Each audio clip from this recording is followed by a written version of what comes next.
কোনো বেড বসান নাই, মেয়ের উপরে বেড বসান নাই, ছেলের উপরেও বেড বসান নাই, স্ত্রীর উপরেও বেড বসান নাই, নিজের বাবার উপরেও বেড বসান নাই, নিজের মেয়ের উপরও বেড বসান নাই, নিজের ভাইয়ের উপরও বেড বসান নাই।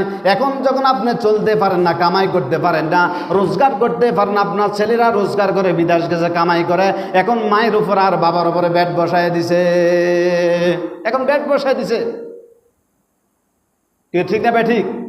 2 ঈদে 2টা কাপড় কিনা দেয়, ছেলে 3টা ভাগ করছে, তুমি 2 ঈদে দিবা 2টা কাপড়, বাবাকে 2টা, মাকে 2টা।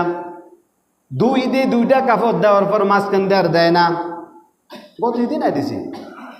কিন্তু বাবা যে আমার ঈদের সময় বাবা নিজেও কিনে নেয়, তারপরও আমাকে কিনে দিছেন। এরপরে এক ঈদের মাঝখান আর কি আমাকে একটা গেঞ্জিও কিনে দেয় নাই, কোনোদিন তো বেড বসায় নাই, এ কথা বলে নাই। কত রোজাতে না তোমাকে কাপড় দিলাম, কত কোরবানি না তোমাকে কাপড় দিলাম, এই কথা তো মা বাবাই বলে না।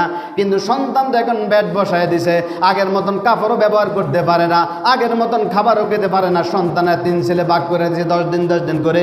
তুমি সন্তান 10 জন 12 জন সন্তান লালন পালন করতে গিয়ে একদিনের জন্য তোমার বাবা তোমার উপর বেড বসায় নাই, বসেছে?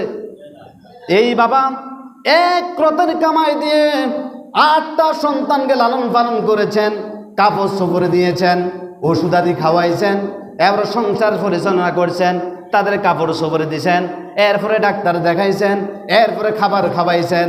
একদিনের জন্য বেড বসা ভাগ করে দেয় নাই।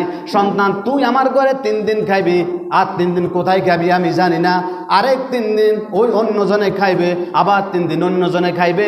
এইভাবে একদিনের জন্য আল্লাহর কসম করে একজন মা বাপ দাঁড়ায় বলতে পারবে না কিয়ামত পর্যন্ত যে আমার সন্তান বা আমি বেড বসাইছি। এখন সন্তান লালন পালন করার পর যখন বড় হইলেন, বিদেশ গেছেন, লক্ষ লক্ষ টাকার মালিক, এখন মায়ের উপর বাবার উপর বেড বসাই দিছে। এখন আর মন চাইলে তার ঘরে আপনি খাইতে পারবেন না। 3 ভাই মিলে ভাগ করে এসেছে, তুই 10 দিন, আমি 10 দিন, আমি 10 দিন, আর তাহলে 3 10 30 দিন। তা আমার ঘরে আসে 20 দিন পরে, আর বাকি 20 দিন খবর নাই, খাইলো না না খাইলো। তোমার মা এই 20 দিন 20 মিনিটের জন্য তোমাকে আলাদা করে দেখে নাই, ঠিক নেই? তাক এ সম্পর্কে অন্য সময় ইনশাআল্লাহ আলোচনা করা হবে। তাহলে 4 নম্বর হলো অগাইরা ফি রিজকুন, আল্লাহ পাক রিজিক তুলে নেয়, খাবার থাকবে, অভাব থাকবে না, কিন্তু খেতে পারবে না। 5 নম্বরে অবুগদাতান ফি কুলুবিল